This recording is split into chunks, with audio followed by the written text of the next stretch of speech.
Check one, two. Check, check, check, check, check, check.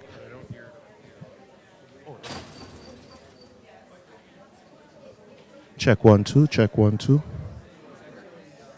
Check one. Check one, two. Check one, two. Check one, two. Check one, two. Check, check, check.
Stand up here.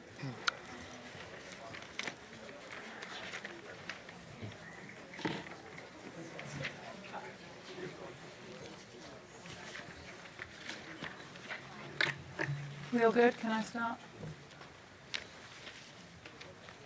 Great. Welcome, everybody. Thanks for coming and joining us here today for our focus on the relationship between donors and the business community for global education. My name's Sarah Brown. I'm the Executive Chair of the Global Business Coalition for Education, and I'd really like to welcome you here today for our Taking Results to Scale session. The photograph up there is me. As you can see, I'm showing my age with the length of my collar. When our colleagues and we all produced photographs of ourselves at school for International Women's Day as part of Throwback Thursday, and I definitely won with the longest collars as the oldest amongst us.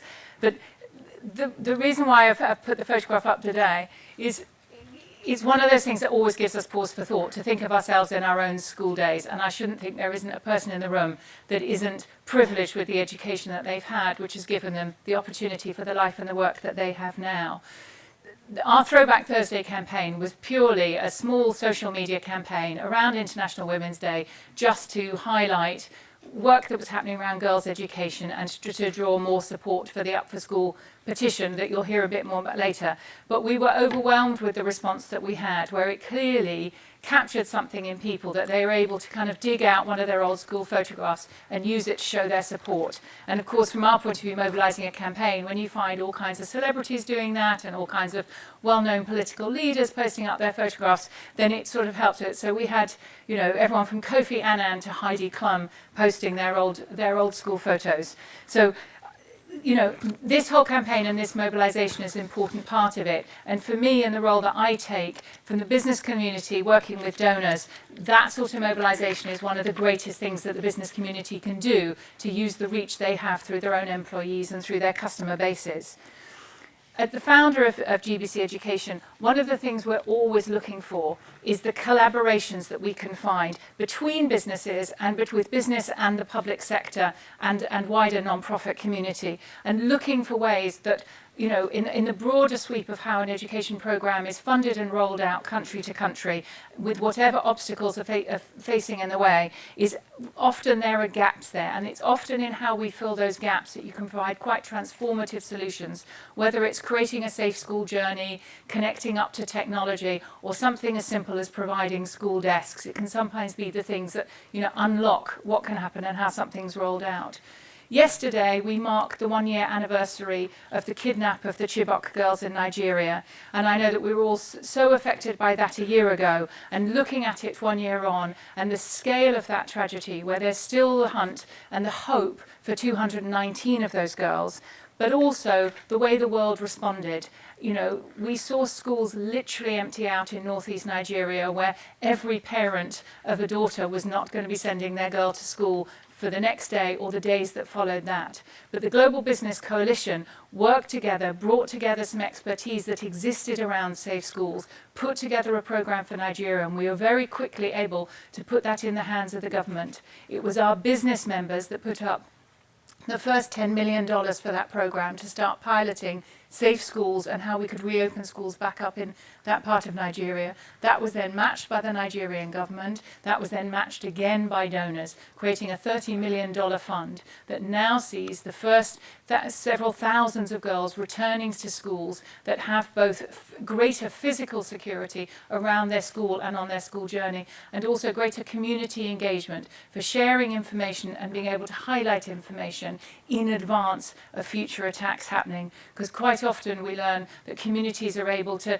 pick up whispers about what's happening. Somebody will know and can pass on the information. So being able to open that out and make people feel secure in how they can keep their communities safe so that their children can continue to work at school. So we want to dig deeper and look at wider examples from that. I'm hoping that we'll be welcoming Donald Kaberuka, the President of the African Development Bank, here. He should have been here by now, but we've received a message just to say that he has a personal emergency that he's dealing with, and he's very hopeful he'll be here. So I'm hopeful I can just slide him into the programme, as soon as he's able to join us.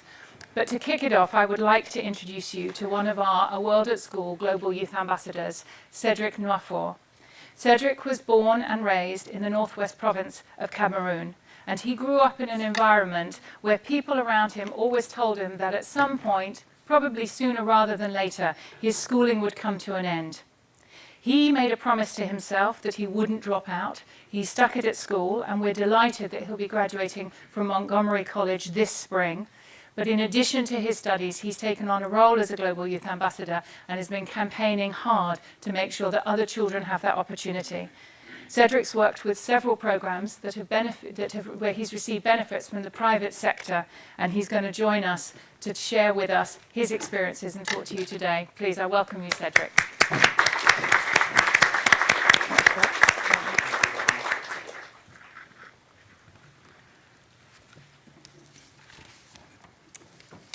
Hello, how are you guys doing today? Okay. My name is Nwafor Cedric. I'm a Global Youth Ambassador. I'm originally from a little town in Cameroon called Bamenda, and I'm a student at Montgomery College and the chair of the student council over there.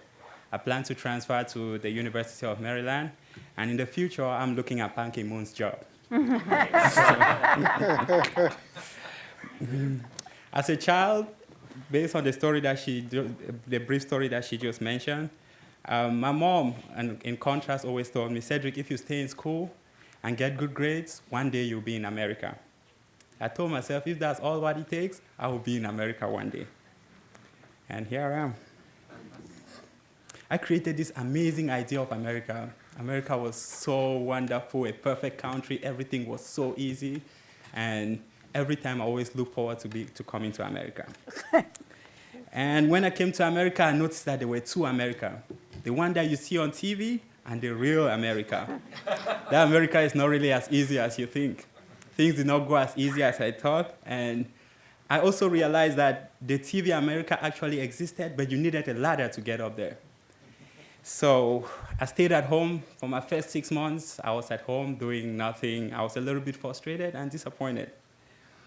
And after those 6 months, I did some research with a little bit of luck, and thanks to God, I found a program called Streetwise Partners. Streetwise Partners was my ladder. This program helped low-income individuals and youths like myself to gain the skills needed to get the jobs that they really want. Through this program, they pair you with a mentor. Those mentors will guide you. They will help you towards your path to success. This program would have not been possible if not of private sector jobs like Gallup, private sector companies like Gallup, White & Case, Deloitte, so many other private sector companies that help fund this program.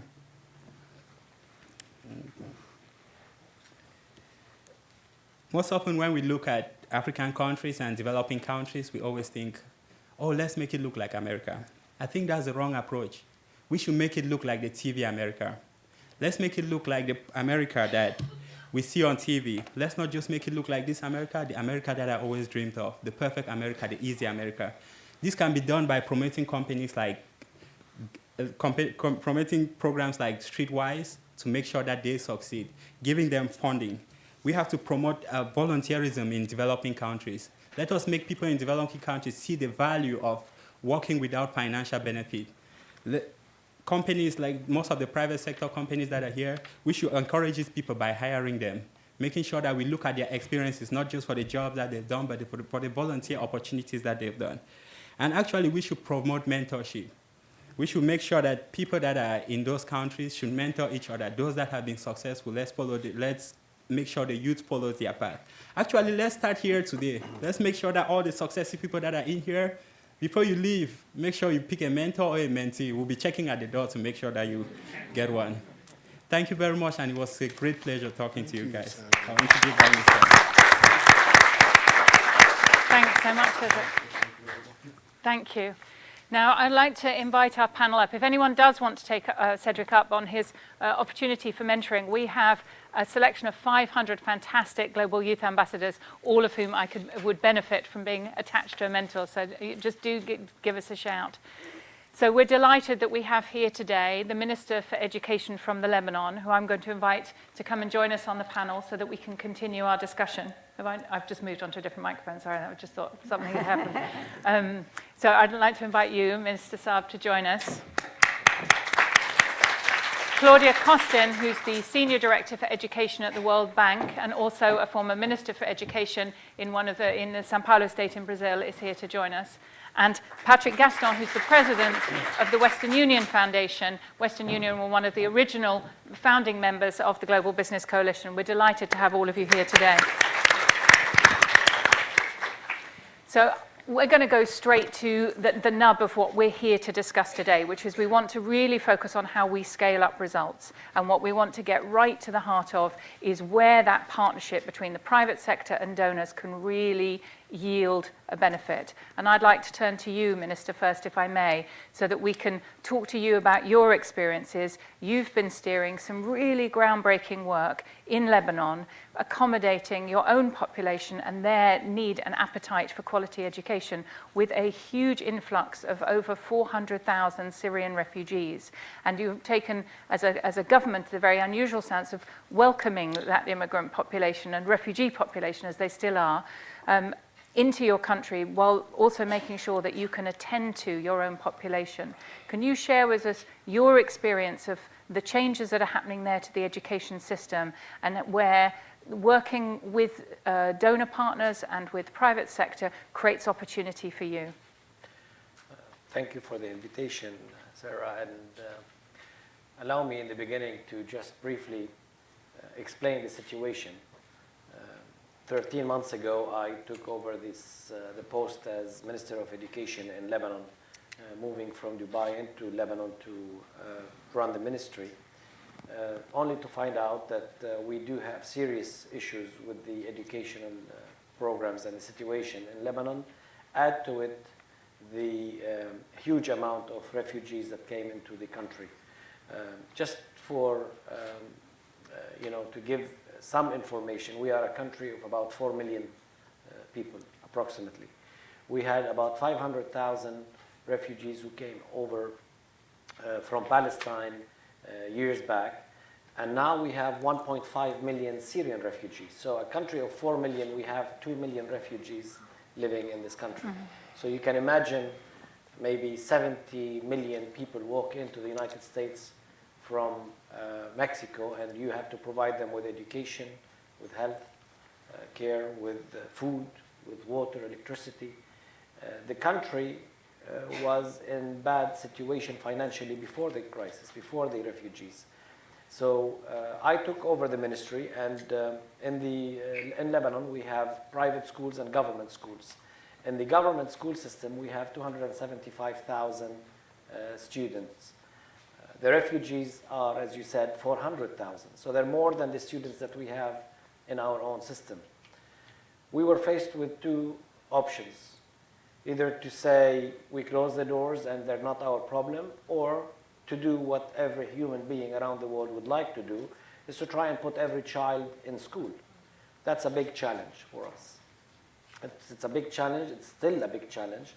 But we decided to work together with the international community and with many donors around the world, and decided to make a plan, put a plan together, form a partnership between the government, the donors, the international donors, and the business community. And that partnership should be the platform to be able to work with the crisis and try and find solutions. We created a plan called RACE, which means Reach Every Child with Education in Lebanon. RACE Lebanon started when we met here at an invitation from UNICEF and Mr. Gordon Brown a year ago. And we worked on the plan, we finalized it. In November, we started seeing a really strong plan in place. In December, we received the first commitment for financial help. In January, registration began. 3 months later, we have about 105,000 Syrian students in schools.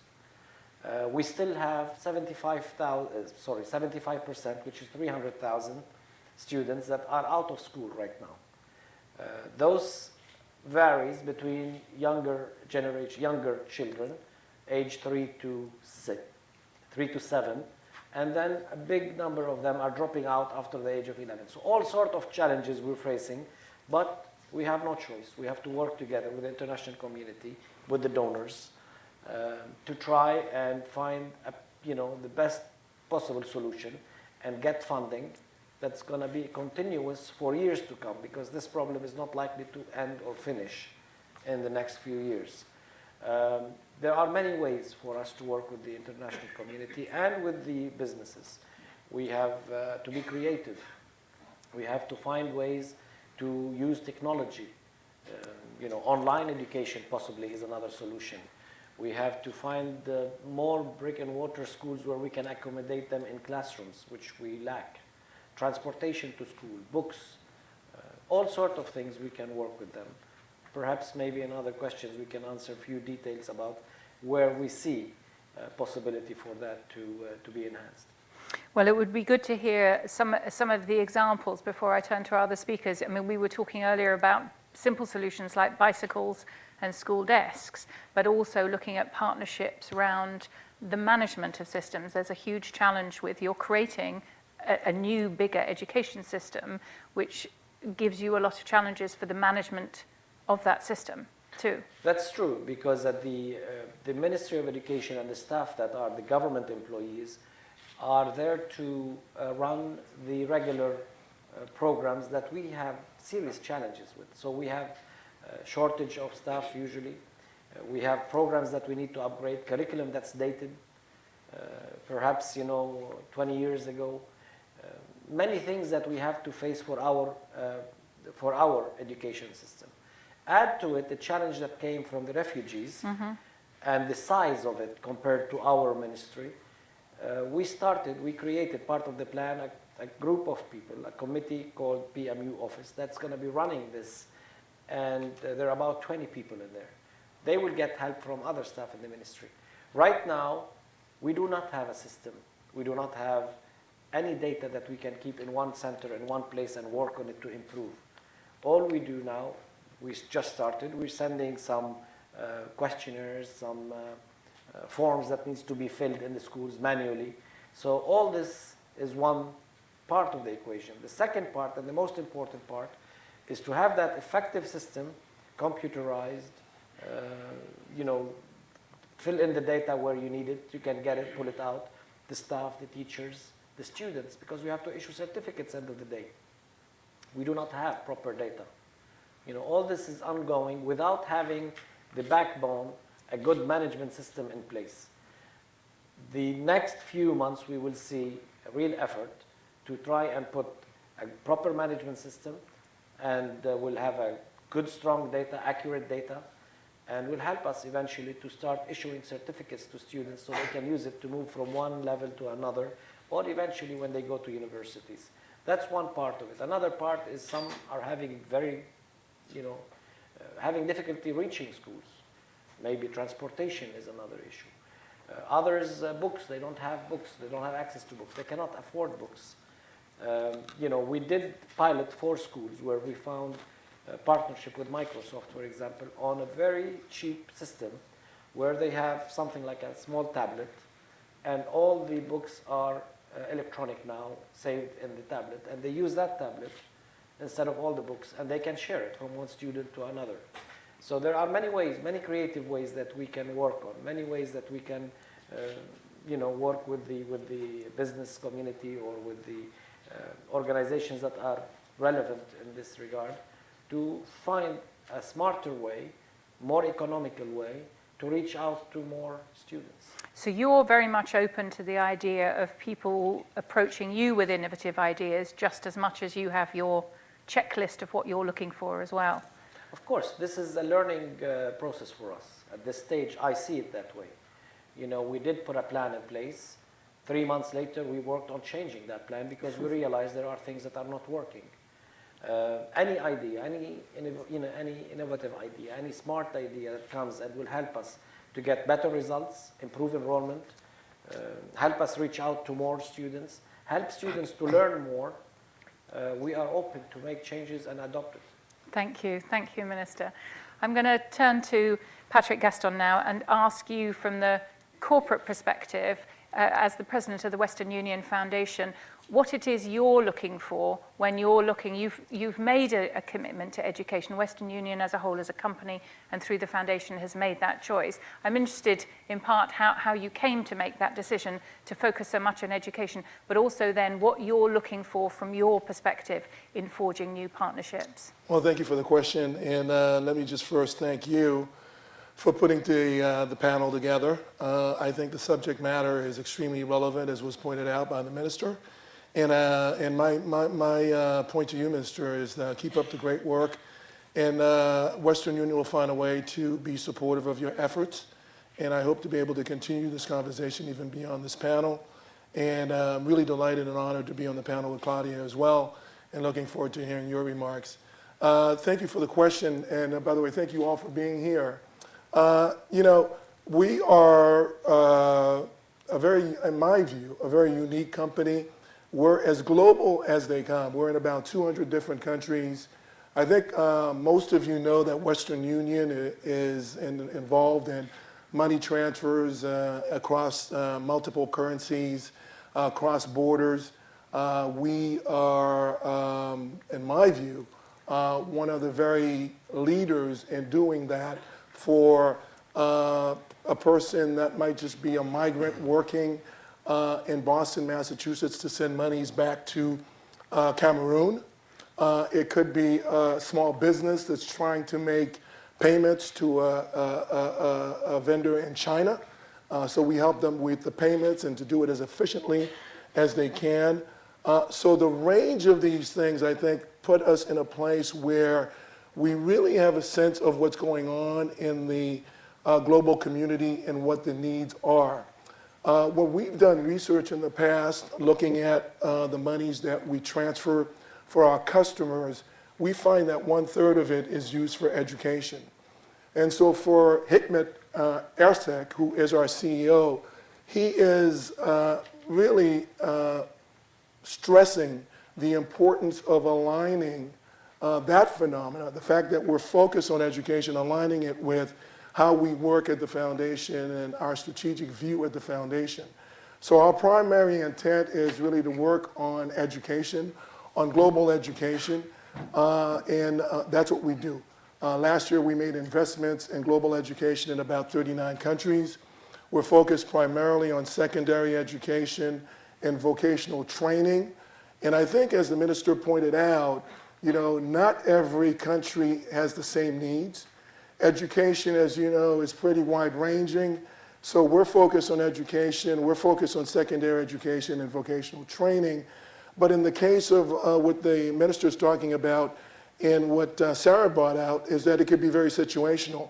So we're open-minded enough about our approach to look at these things and say, what brings the most value to these communities that we're trying to serve? So that's a critical aspect of what we do. And then the other thing about what we do that I'm very proud of, and we try to build on it, is we work with our business partners. I think it's the same principle here, Sarah, that you're really inviting business to come together to solve problems and to figure out what's the best way to do that. We work with agents around the world that, in a sense, are enablers to our business. Because when you walk in, and if you're in Haiti and you're in the Cameroon or in the Philippines, you walk into an agent location, that agent is not only a partner, it's a customer, it's an enabler for us to do what we do in terms of transferring money. We also work with very large NGOs like Save the Children, like Teach for All, like GBC, like UNICEF, to help us to solve for these problems. We're not experts in education, although we would like to be. We're trying to learn as much as we can, but we find that our partners tend to understand that a whole lot better than we are. So we partner with the ones that are the most effective, that are able to demonstrate results. The reason I like the theme of what this dialogue is because it really is focused on solutions. A lot of this stuff around education can get very complicated. And I think that as you invite collaborations and partners, it becomes, you have the ammunition to solve the problem, but it becomes more complicated. So it's important to have like-minded people from the start that understand the situation and are able to solve for it, because ultimately, and as the minister is trying to do, and so many of us, is that if you fix education, you provide good quality education, it really yields good opportunities for people, for communities, for economies around the world. And I would just, one more point that Cedric made that I want to underscore is at Western Union, we have about 500,000 agents that support our business model and the work that we're doing.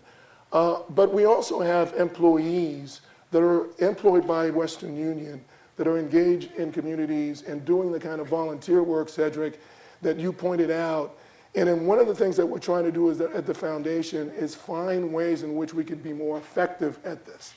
I've gone around the world everywhere from Costa Rica to Senegal, and I can tell you that the value of individuals and employees understanding the community needs around education, for example, is critically important and as important as really the funds that we provide. So I thank you for bringing that up and probably take you up on the mentorship opportunity that you talked about. So I'll just stop here and we can go. Thanks, Patrick. And your focus on employee engagement actually gives me a question I want to ask you, Claudia. I do want to talk to you about your role at the World Bank, but you were previously an education minister serving in Brazil, in your home country. I know you have experience there directly of the impact that the business community can have when they come together and work that. Could you share your experiences there in Brazil? So definitely. First, thank you, Sarah, for the invitation, and it was a huge and nice opportunity to listen firsthand from the minister, his experience, in a sense dramatic, but in another sense enriching experience, because the world faces crises like the one you described from time to time, and the opportunity to be able to be a partner as the World Bank Senior Director for Education. But coming back to your question, in Brazil, we were one of the last countries in the region, in Latin America, to universalize access to primary education. And it was done just in the end of the 90s. And then there was a huge challenge of quality. Kids were at school, but they were not learning. And we wanted to fix this problem. And who came with the solution was not the Ministry of Education alone, but it was through a civil society movement that was led by two important businesses in the country and the media, called All for Education. In Portuguese, it would be Todos pela Educação. That got together, established a dialogue with the ministry, because the problem is that, as you can imagine, when public schools are not for all, but just for the poor, the parents had few years of schooling, and having few years of schooling, they didn't know exactly what quality education would look like. And so there was no pressure for quality education. So this civil society movement, led by the business community, but that also got different actors on board, decided to create an index that every school would have, based on what the kids were learning and if the kids were progressing and not dropping out of school. And so now every school in the country, it became public policy, has an index. Every 2 years this index is made public, and everybody knows if the school of your kids has improved or has not improved, if that municipality has improved or has not improved. And so it built pressure for quality education. And that was done because of some important businessmen who decided to have the leadership over that movement, but also the ability of the government to listen to them. So I'm bringing this example, and I'm happy that you mentioned this, because this is also what we want to do in the World Bank. It's not only about putting money in projects. We have $11 billion in projects. We are helping Lebanon, we are helping different countries, but that's not the only power that the World Bank has. It has a convening power. And this convening power should address not only politicians, governments, but also the business community. Innovative ideas can come from the business community. The ones that, Sarah, you described at the beginning, it's so important to come with things that governments couldn't come exactly with the idea of bicycles, as you mentioned, or desks, or come with some things that you, as based in countries, because private sector is spread all over, and as you described, Patrick, you know the communities you serve from different dimensions that I've been as a civil servant and a senior official and then a minister in my country. Almost all my life I've worked in the public sector, except from a short time in a private foundation. But always dealing with public policy, but you know from another point of view. And if we can mobilize all this knowledge and those resources to ensure that the 58 million kids that are out of school go to school with quality education, then we are talking about a different kind of world, a more inclusive world, a world up for growth and for quality of life.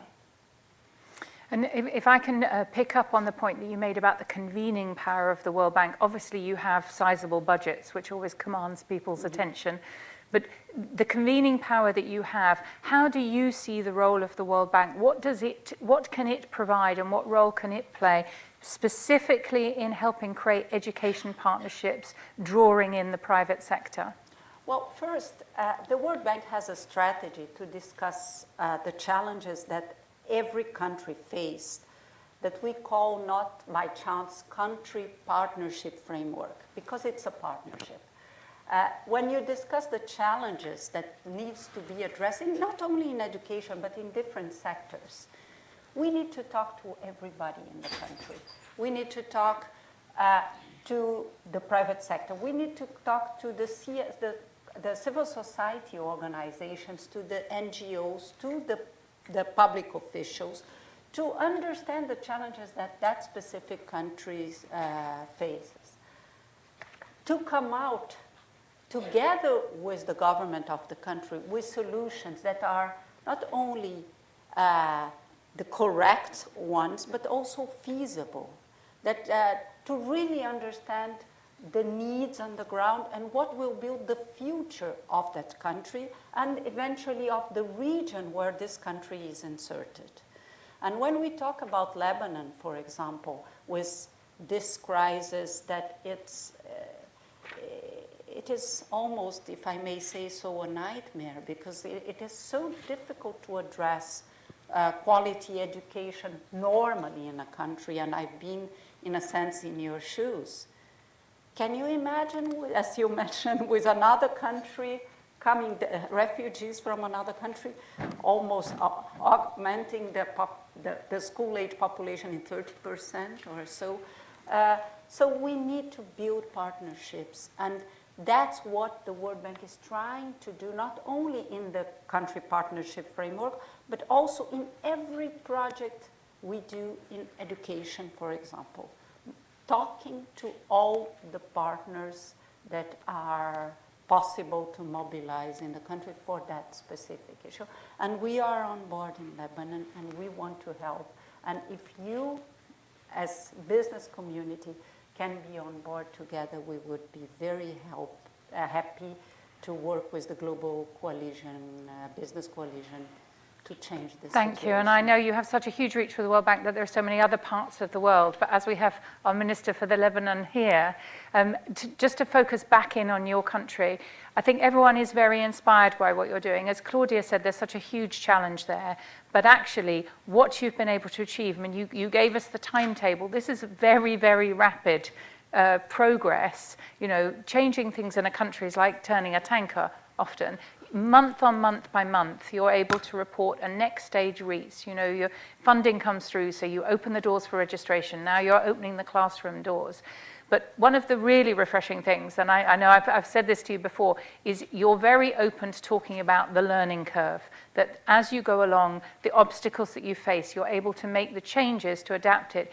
It's not often that you hear a politician say, that didn't work, let's try something else, let's face it, right? So it's really useful to have the opportunity to hear from you as you're working on something at such a rapid rate. What have you found to be the greatest challenges? Where are those moments where you've had to say, let's change this, that's not working? You know, when I first had to face this situation, first thing that came to mind is let me go and look at a similar case and to see how they dealt with it around the world. And you find crises, you find hurricanes, you find earthquake. I remember not many years back, I went with President Clinton when there was the hurricane of New Orleans. Mm-hmm. And he did something with Clinton Global Initiative University, and he brought youth, the students from different universities, to go and do some work on the ground in an effort to try and help to rebuild houses and homes and schools, etc. And then I looked at that and I realized that this hurricane hit the city. A day, 2 days, 3 days, it was over. Then let's bring the international community and anyone that we can to help deal with the aftermath. What we face in Lebanon is a case that I have not found anywhere in the world. The refugees started in 2011, let's say, with 5,000. 2012 became 200,000. 13 became 700,000. In 14, 1,200,000. Now 1,500,000. For 3 or 4 years, the crisis is growing with us every day. It's not like it ended and let's deal with the aftermath. So we had to be creative. We had to think, how do we face the situation? And as we are going, as you said, we were learning ourselves. We found out things that did not work. We needed to work. We need to judge the end results. How can we, tackle the situation? How can we increase the number of students, although they are increasing in numbers themselves? So the day you say, okay, I had to put in 100,000, I'm reaching that goal, then you have another 300,000 that came in. Mm-hmm. So it's not easy. We had to put a plan and a mentality that I had to create around at the ministry and everywhere else, that first we have to admit that we cannot handle the situation. Let's look for partners. The international community is there, the donors are there, the World Bank, the UNICEF, the UNHCRs, USAID, DFID, European Union, everybody showed interest. So we formed this partnership. We created an executive committee to run the plan, and for the first time, it was a committee and a partnership between the government, the international organizations, the donors, and business leaders. So we said, let's all sit together and think. There was no similar case in the world that happened the same way before. But we said, there's nothing that will stop us from creating this model. And we created it. And as you said, in few months, we saw results. Mm-hmm. I remember when I was at the United Nations General Assembly, UNICEF had a special session on the situation. And my great friend and your husband was there to say, this is the first time I see a plan in place. This government and this ministry have the teachers that are willing to go and teach. They have some schools that can do 2 shifts, because I started using morning shift and afternoon shift. But we are missing the funding and some creative ideas to make it work with the least funding possible and with the best system.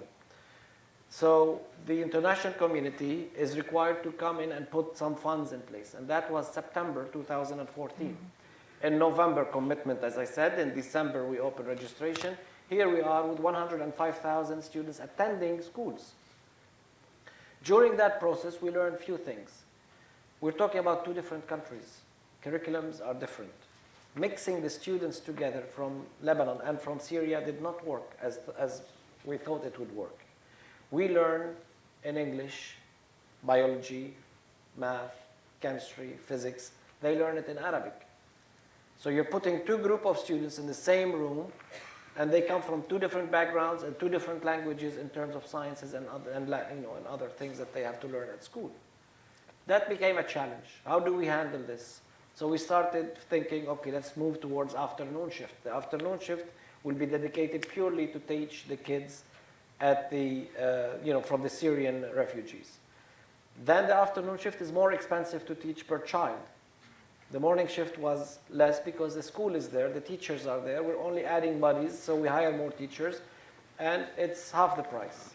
So then we said, let's review and think creatively. Bring in the young kids, age 3 to 6 and 7, and encourage them to go in the morning shift where they mix with the Lebanese, because at a younger age, they learn faster. They adapt to your curriculum. They adapt to the language that you want to teach them in. And create the afternoon shift for the Syrian refugees. So we had to make changes to the plan to allow this to happen. All sorts of things. I found out, for example, as I was going, when the plan started in January, in March, 3-4 weeks ago, I have, I'm building a house, and a carpenter came over, and he had his child with him. He's from Syria. And his child is there. I said, how is school? He told me, I don't go to school. I said, why? He said, because I'm not 7 years old yet. Mm-hmm. I need 2 months to be 7 years old. I looked to myself, I said, what does that mean? My son, when he was 6, he was using a computer, a laptop. This boy does not know the numbers. He does not know the letters. So I went to the ministry. I said, let's change that plan. We have to find out a way where we can put these kids at age 3. So we made changes to the plan within 2 or 3 weeks to adopt and make changes to take as many children as we can in the programs. It's easy to talk about it. Words are easy, but when you go live it, and when you see children that are there begging to go to school, after a war that was destroyed by billions of dollars were spent on that war, and now we're begging for few millions of dollars to put these kids where they belong, in school. We have to be open, we have to be creative, we have to change our mind, we have to change the policies if they're wrong. We have to do many things, but we're willing to do it. Well, thank you. It's really inspiring to see the work that you're doing, and I know we'll all find a way to try and play our part to help. And I'm mindful that we're skipping through time very, very quickly. So I just would like to call on each of you, just as we sort of wrap it up.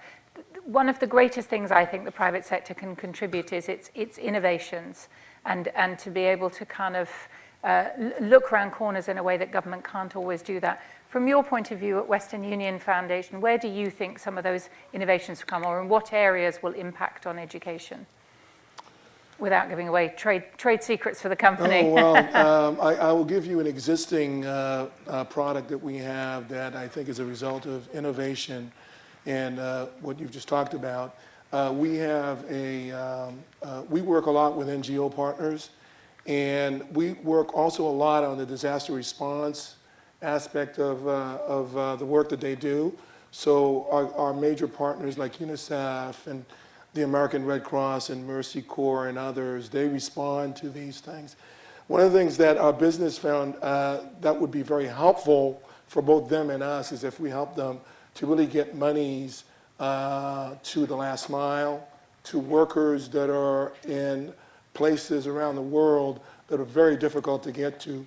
And typically when these kinds of things happen, the most immediate resource that's needed to fund the other resources that are needed is cash. And so we're able to do that. So we're able to develop a product called NGO Global Pay. Right now, we have 700 NGOs benefiting from those services. In many instances, when we do have major disasters, we open up our network and we make the money transfers available for free, so free transfers. So a lot of that happened in the disaster response work and the work we're doing with our NGOs and trying to get a better understanding of what they're up against. I think with regards to education, that's another area that we're looking closely at in a major customer base of ours. We have hundreds of educational institutions and hundreds of thousands of students as customers. And I think that with regards to innovation, what we're trying to do is get closer and a deeper understanding of what the needs are, understand what the impact that we're trying to have. So my sense is if we have the same approach that we had with NGOs and NGO Global Pay and developing the kind of product and service that's helping them, then we can do a whole lot more in the education space. I will say to you that, you point out, Mr. Minister, the uniqueness of the situation. My sense is from what you just explained, the enormity of this challenge is you almost have to be there to understand it. And you have to be working in partnership, as you pointed out, with the public sector to get a better understanding of that. So we know it's about getting closer to our customers. We know it's about listening. We know it's about responsiveness. And so that's what we have to do, and that's what we'll continue to do. Thank you, Patrick. Claudia, I'll just turn finally to you. Just from your perspective at the World Bank, what's the change or the innovation that you might see coming, or what do you see coming for education that might be transformative, if you could wave a magic wand? Okay, so first, and this is what the minister brings to the table, is that we need to think out of the box. Mm-hmm. Normally, a minister has a system of schools that he has to handle, and he makes years in advance plans for how to hire teachers, prepare teachers, hire teachers, have the best curriculum and he had to reinvent everything. And this ability to reinvent everything is something we need to be ready to do, because the world is changing at such a fast pace that we cannot think public policy in the same way we used to do. This is a crisis, but we are up for different kinds of crises, and we need to be ready for this. And when you mention, Minister, technology may be a game changer, because with technology you can be more rapidly ready to train teachers, change curriculum and have it ready to be delivered. And there is a third aspect that I would like to emphasize that was not mentioned here, that emerged in such a crisis, which is what do you do with young people, with youth, that eventually either dropped out of school, be them Syrians or Lebanese, or that didn't go to school or finish school or are doing nothing, as you mentioned. So we need to have an agenda of preparing them for the skills that will give them some employability or even self-employment, entrepreneurship, to be ready to be not hosts of new armies or militias or you name it, of people that will bring about social unrest and not build a constructive future. So we need to think about technology, we need to think out of the box in public policy, and we need to work on skills much more, and that's where we want to be helpful. Thank you. Well, that sets a big challenge for all of us. I'd like to thank our three panelists for joining us today and sharing us with us their thoughts. Thank you. Thank you so much. Now, I'm going to stand up. I always stand up to introduce the youth ambassadors, as they're our real VIPs here today. First of all, I'd just like to send apologies from Donald Kabaruka, who I know was very much wanting to join us today and has been a great friend of the Global Business Coalition, but also of the wider movement to engage public and private sector partnerships in his role at Africa. It's only a personal emergency that's kept him away, and I know that he would send his deep apologies for not being here. Now, I'm going to introduce you to Salam Bekele. Salam is, I think that we're going to show her photograph up here before I introduce her, which I'm hoping will pop up. But I want Salam to share with you the role that she's been playing along all the others. There she is. Let me tell you that this is 4-year-old Salam, before I introduce you to her today. She had just found out on that day that she was the top student in her kindergarten in Ethiopia. And with her parents recognizing the importance of a good education, they bought her her dress and her lovely denim jacket as a reward for her hard work. She's continued to be inspired and working hard, and has completed college by the age of 17. So Salam, will you come and share with us how we can all help you to be up for school and help support the Education Challenge?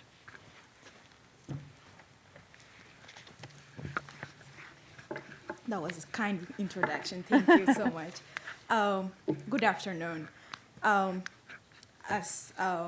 name is Salamoit Bakala, and I'm a Global Youth Ambassador for A World at School from Ethiopia. And today I want to share the story of Mahalet with you. It had been a week since Mahalet showed up to school. Her teachers and classmates knew her for being the most aloof person in the compound. She rarely talked, and her uniforms were worn out hand-me-downs from a former student. Her hands, her cheap nails, said a lot about her life, but she smiled a lot so that no one could tell she was in pain. Only few had noticed her absent, and eventually her case was brought to the attention of the school gender club, where I got involved. Mahalet was born in Addis Ababa to uneducated parents. Her father died of HIV/AIDS when she was 12, and she barely remembers his face. She knows he was a drunk who was hardly around, and when he was incredibly abusive to her mother. Mahalet's mother raised her 5 children by selling local alcohol beverage until she became very ill, and the burden of feeding the family fell on Mahalet's shoulder. In order to make money, Mahalet dropped out of school and started working in a local shoe factory, making barely enough to survive a day. When we asked her classmates about her absence, we were told about her situation and visited her in the factory. Her teacher convinced her that she had to come back to school at least for a few days, because school was her only way out of poverty. Mahalet started to work the night shift so that she could attend school during the day, but unfortunately, the burden of this kept getting her into troubles. She would often sleep during class, fail to do homework, miss exams, or was absent altogether. So it was at this point that we linked Mahalet with an organization to support her with school. She left the factory to focus on her studies. After a few months, we got her into a boarding school that took care of her until she received her college degree. Mahalet not only graduated from college, she has also broken out of her deep poverty. She's no longer a girl at risk of labor exploitation. She's no longer at risk of gender-based violence.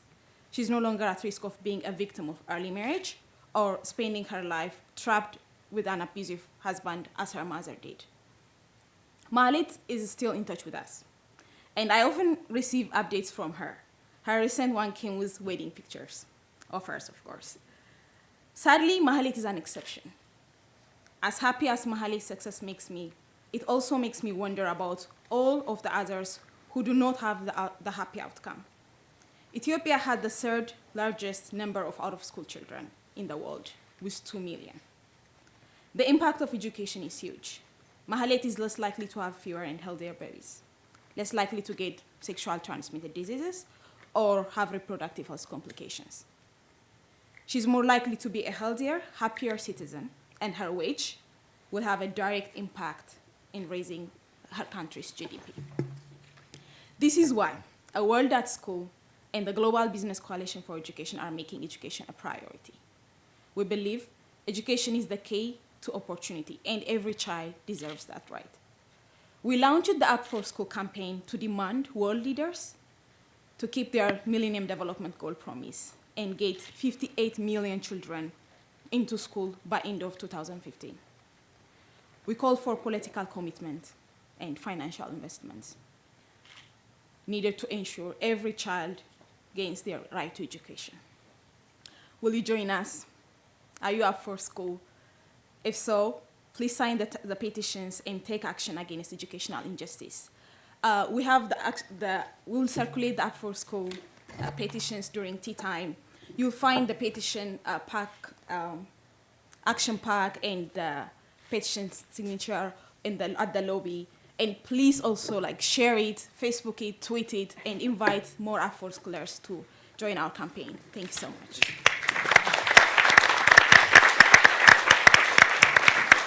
Thank you so much, Salam, and thank you to all of you for coming and joining us today. We'd be delighted if you join us for a drink out in the lobby. I know you'll be collared for your signature for the petition, but you will also get a drink in return. We don't always offer free drinks with all petition signatures, of course, just today. But please do share it. This isn't one NGO or one charity's initiative. This is all of us working together. A World at School is a partnership of hundreds of businesses, hundreds of NGOs, and thousands upon thousands of individual activists around the world coming together. And it's the way where we can show together how big our voice is and make sure that at the Korea Summit, the Oslo Summit, and in New York at the UN meetings, that we show just how many signatures there are. We currently have 4,900,000 and something or other. We're 50,000 signatures away from 5 million signatures. So please help us take it over that particular landmark line. Thank you very much.